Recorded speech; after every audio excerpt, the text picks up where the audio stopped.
السلام عليكم ورحمة الله وبركاته. ازيكم يا حبايبي؟ عاملين ايه؟ وحشتوني جدا من الفيديو اللي فات للفيديو دوت.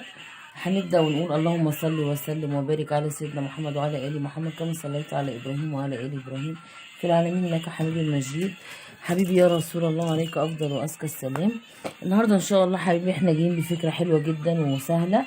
هنعمل فرش العطار أو فرش الناس اللي بتبيع يميش رمضان، سواء بقى زبيب، جوز هند، آه، عدس بقى، رز، مكرونه، الحاجات دي كلها تمام. فانا النهارده جبت دي كده. الصندوق ده انا جبته من عند واحد فكهاني اللي بيجيب فيه الفاكهه، وممكن تلاقيه في السوبر ماركت في الحاجات اللي بتبقى فيها الكنزات او العصاير. تمام. وانا بس دعمته كده بكرتونه تانية لان هي الكرتونه بتاعتها بتبقى ضعيفه شويه، فانا متنته بكرتونه تانية عشان تبقى متينه وتبقى قويه. تمام. فهنبدا بقى فكرتنا هنعمل ايه. احنا معانا دي وهنحتاج كوبايات زي دي كده. كوبايات دي اللي هي بيشرب فيها الشاي او القهوه. بس هنحط الكوبايه دلوقتي على جنب. هنشتغل الاول في الفكره بتاعتنا دي. احنا هنا هنجيب قماش الخياميه بتاعنا بالشكل ده كده، وهبدا اللي انا ابطن بيه الكرتونه بتاعتنا بالشكل ده كده اهو زي ما انتوا شايفين. هبدا ان انا افرد كده. بس ما تنسوش بقى حبايبي، لو عجبتكم الفكره بتاعت الفيديو بتاعي، ولو اول مره تخشوا القناه عندي، تعملوا لي لايك وشير وتفعلوا لي زر الجرس على كلمه الكل مش المخصصه عشان يوصلكم مني كل جديد على منوعات ايناس. ويا رب الفكره بتاعت النهارده تعجبكم. فانا هعمل كده وهقص شويه من القماشه لان هي طويله جدا معايا، فانا مش عايزه الطول ده كله عشان ما تضايقنيش. هقصها وارجع لكم تاني. بصوا بقى يا حبايبي، فرشت القماشه بالشكل ده، وهبدا اقص بس الحته دي كده من هنا عشان لما احط فيها يعني اتنيها كده لجوه تبقى سهله معايا، ما تعقنيش او ما تضايقنيش وانا بعملها وانا بدخلها في الكرتونه بتاعتنا. تمام بالشكل ده. وهبدا ان انا احط من هنا كده شمع. هي هتعجبكم جدا وهتحسوا ان انتوا لما تعملوها ان انتوا واقفين قدام محل عطار او محل حد بيبيع يميش رمضان. طبعا انا مش جايبه كل اليميش، بس حاولت على قد ما اقدر ان انا اعمل لكم الحاجه اللي تحسسنا ان هو فرش اليميش رمضان. تمام. ويلا بقى، لو اول مره تشوفي القناه بتاعتي ما تنسيش تعملي اشتراك وتفعلوا زر الجرس. ولو عجبكم الفيديو بسرعه كده تجروا تعملوا لي لايك عشان الفيديو يوصل لاكبر عدد من المشاهدين والاكتر عدد يستفيد منه. بصوا بالشكل ده كده اهو. انا بقى هبدا ان انا الف القماشه، هغلفها بقى كلها وارجع معاكم اوريكم هنعمل ايه. بصوا بقى حبايبي، انا جبت كرتونة تانية اهي وهغلفها برضو عشان احطها في القاعدة، اخليها القاعدة بتاعت العلبة اللي انا عملتها عشان تداريلي بواقي الكرتون اللي احنا كنا عاملينها بالشكل ده. فانا هغلفها كده برضو زي ما غلفت العلبة معانا بالشكل ده كده اهو. بحاول انا اشد القماش على قد ما اقدر عشان القماش يبقى معانا من هنا مشدود كويس جدا. احط بس دي كده وهبدأ ان انا واعمل دي برضو من هنا كده اهو. معلش هو بس القماش ده بيبقى شوية بينسل كده القماش بتاع الخيامية ده، بس احنا نحاول ايه ما نقصش فيه كتير وهو يظبط معانا. وكده كده هو بيمسك بعد كده معانا بالشمع اهو بالشكل ده كده. وهبدأ ان انا اشد القماشة والزق معايا بالشكل ده كده. انا عايزة الشدة دي كده عشان يبقى شكلها حلو معانا، وتبقى الحاجة بتاعتنا الفينش بتاعها شكله حلو كده مش مبهدل ولا حاجة مهوية. عايزة القماش يبقى مشدود واخد الشكل الحلو ده كده بتاع ايه الحاجة كأنها جاهزة من بره، كأننا جايبين الحاجة من بره جاهزة. بصوا بقى اهي بقت معانا بالشكل ده كده.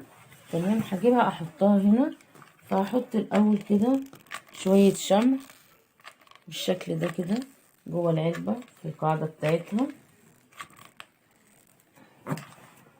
تمام. وهحط القماشة بالشكل ده. ايه الخطوة التانية بقى اللي انا هعملها؟ ادي دي كده بقت القاعدة بتاعتنا حبايبي بالشكل ده. بص بقى حبايبي، هبدأ هنا ان انا احط الشريط اللي هو الفرنشة ده كده. وده بيتجاب من محلات الخيوط والكلف، او من عند الناس اللي بتبيع مستلزمات الستاير والبرائع والحاجات دي. والمتر من الفرنشة دي ما هواش غالي خالص، يعني المتر معانا من ده بيعمل حوالي 2 جنيه ونص. وفي ناس ممكن تكون بتبيعه ب3 جنيه، هي بتفرق بس من محل لمحل. ففي كلتا الحالتين هو مش غالي، يعني المتر بتاعه مش غالي. فانا هعمل كده وهلف الفرنشة بالشكل ده كده معانا. فانا هعملها دورين على بعض، يعني هعمل واحدة كده هنا، وهعمل الدور التاني من هنا من فوق. تمام كده، هلف كده عشان انا عايزة ابين بهجة رمضان. طبعا كلنا عارفين ان العطارين في التوقيت ده كده بيعملوا الفراشة بتاعتهم بقماش الخيامية، وبيزينوا بالحاجات الفرنشات والحاجات دي كده عشان يبينوا قيمة الشهر الكريم. طبعا هو الشهر في السنة، فكل الناس بتبقى عايزة تعمل في الشهر ده احلى حاجة واشيك حاجة نطلعها للشهر الكريم. تمام، فانا بالشكل ده كده اهو هبدأ ان انا بصوا بقى حبايبي، انا غلفت العلبه بتاعتنا اهي بالشكل ده كده، وركبت لها الفرنشه. هجيب كرتون من عندي، اي كرتون عندك. دي بصراحه كانت كرتونه في طقم سرير، فانا اخدتها كده وهبدا ان انا ابرمها بالشكل ده كده عشان عايزه اعملها زي العمود. او لو مش عندك كرتون زي دوت، وعندك اللي هو الرول بتاع المناديل، او الرول اللي هو بتاع الورق الفوق الفيل اسفه، ورق الفويل اللي هو بتاع الاكل، او ورق الاستريتش، اي البكر ده كده. تمام، ان انتي تقدري تستعمليه هو. تمام، او لو ما عندكيش دوت وعايزه بديل ليها، وعندك قطعه ماسوره مش محتاجاها، ممكن تعملي الماسوره هي اللي تبقى العمدان اللي هتوقفي عليها التندة، او الحاجه اللي هنوقفها على هنا في البتاعة دي، عشان يبقى ادينا بالشكل ده كده. احنا عايزين 4 بالشكل ده، 4 قوايم بالشكل ده كده، يكون طول واحد. فانا هعمل ايه؟ انا هركن دي كده، هغلف دي بالقماش، وهغلف برضو القطعة دي. انا دي كام طبقة من الكرتون قطعتهم بالمقاس ده كده، عشان عايزاها تبقى في حجم الكوبايه. لما اوقف عليها الكوبايه اللي انا هوريتها لكم دي في عرض الكوبايه، هغلفها بالقماش الخياميه قدام منكم برضو. وهبدا ان انا وهجيب كرتونه هعملها السقف بتاع القاعده دي، وبرضو هغلفها بقماش الخياميه، وهرجع اوريكم احنا هنعمل ايه. وهغلف الكوبايه قدام منكم.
بصوا بقى يا حبايبي، انا الكوبايات دي عملتها وجهزتها بالشكل ده. هعمل فيها ايه؟ طبعا انا مش هخليها بشكل الورق ده كده، انا عايزه اوصل للنتيجه دي كده، ان انا اعمل كوبايات بالشكل ده.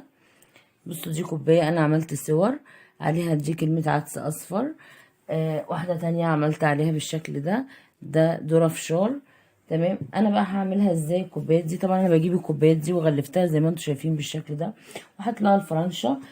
انا رحت اي سايبر، اي سايبر عنده بلينتر او عنده الوان زي دي كده، بيطبع لك الشكل اللي انت عايزاه. فانا اخترت الاشكال الكرتونيه الرمضانيه دي، وكتبت تحت كل صوره من الصور دي الشكل اللي انا عايز، الاسم اللي انا عايزاه، او الحاجه اللي موجوده عندي في البيت. وهبدا ان انا اقصها بالشكل ده كده، افرغ من حوالين منها، لان طبعا انا مش هحتاجها كلها تبقى بيضه بالشكل ده كده معايا. وهطلع منها كده اهو بالشكل ده، وهبدأ ان انا اجي الزقها على كرتونة تمام بالشكل ده كده. وبعد كده هلزق فيها بعد ما افرغها من الكرتونة، هحط عليها الخشبة دي كده وهعملها هبطنها معاكم. هنشوف انا هعملها ازاي دلوقتي. بصوا بقى يا حبايبي، انا فرغت الصورة بالشكل ده على الكرتونة. هجيب عصاية الستيك اللي هي بتاعة الايس كريم تمام، وهلزقها هنا بالشكل ده كده. وطبعا عشان اداري الشكل اللي من ورا هجيب حتة ورق فوم واحاول ان انا اقصها بالشكل ده كده اهو. ممكن احط شمع، او لو هي مثلا بتلزق هستكفي بالشمع باللزق اللي فيها. بس انا عشان ظهر الكرتونة اللي انا عملت عليها دي ظهرها ناعم شوية، فقلت ايه احط حتة شمع بالزيادة بالتأكيد عشان ما تفلتش مني، وابقى ضمنت ان شغلي كله يبقى كويس وسليم. هجيب بقى شريط من الاستراس ده كده، وهبدأ ان انا الفه عليها من هنا كده بالشكل ده عشان اداري شكل الكرتون وشكل الفواصل اللي عندي في الكوبايه بتاعت في العصايه اللي انا عاملاها. بصوا بقى يا حبايبي، ده انا طبعا دي مكتوب عليها سوداني تمام. فانا جبت السوداني بقى كده معانا بالشكل ده اهو، وهبدا ان انا احط الشمع كده، وابدا ان انا الزق السوداني بتاعي بالشكل ده كده اهو، واخليه كأنه بقى الشوال اللي بيبقى عند العطار في البضاعة بتاعة اليميش او البقوليات او الحاجات اللي هو بيبيعها. انا كأني عملت محل عطارة عندي. ودي الفرشة اللي بتبقى بتاعتهم بالشكل ده كده اهو تمام. هبدأ ان انا احط كده بالشكل ده.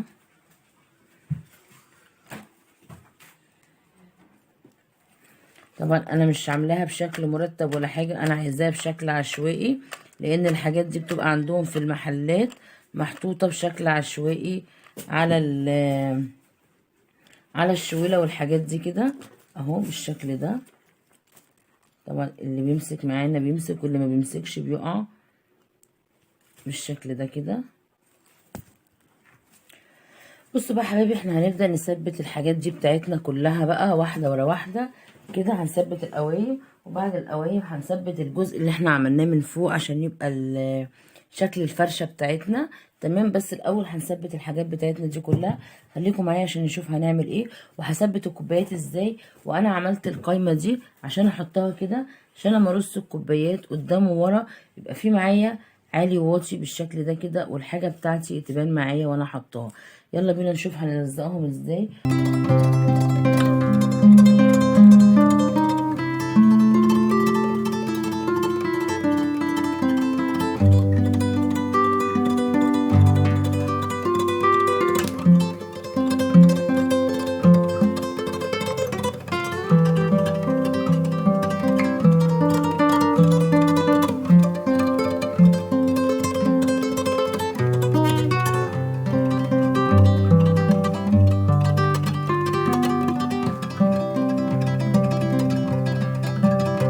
كده علقنا الحاجة بتاعتنا وحطينا الفرش بتاعنا اهو، عملناه بالشكل ده. هنبدأ بقى نحط له الانوار بتاعتنا عشان ينور لنا الفرش بعد ما حطينا الحاجات دي. ده انا عملت الكلمة دي عليها كلمة يميش رمضان اهي بالشكل ده كده تمام، وعملتها معلقة كأنه اعلان ليها. جبت الفرع النور بقى ده اهو، وهبدأ ان انا الزقه بالشكل ده كده تمام. في كل جنب كده هحط نقطة وهثبت عليها بالشمع كده بالشكل ده اهو، عشان يبقى مشدود معانا واقدر ان انا الفه مرة واتنين وتلاتة.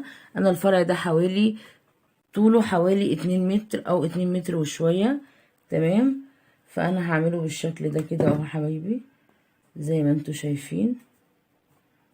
وهحاول اخلي الاضاءة بتاعتها تبقى لبره بالشكل ده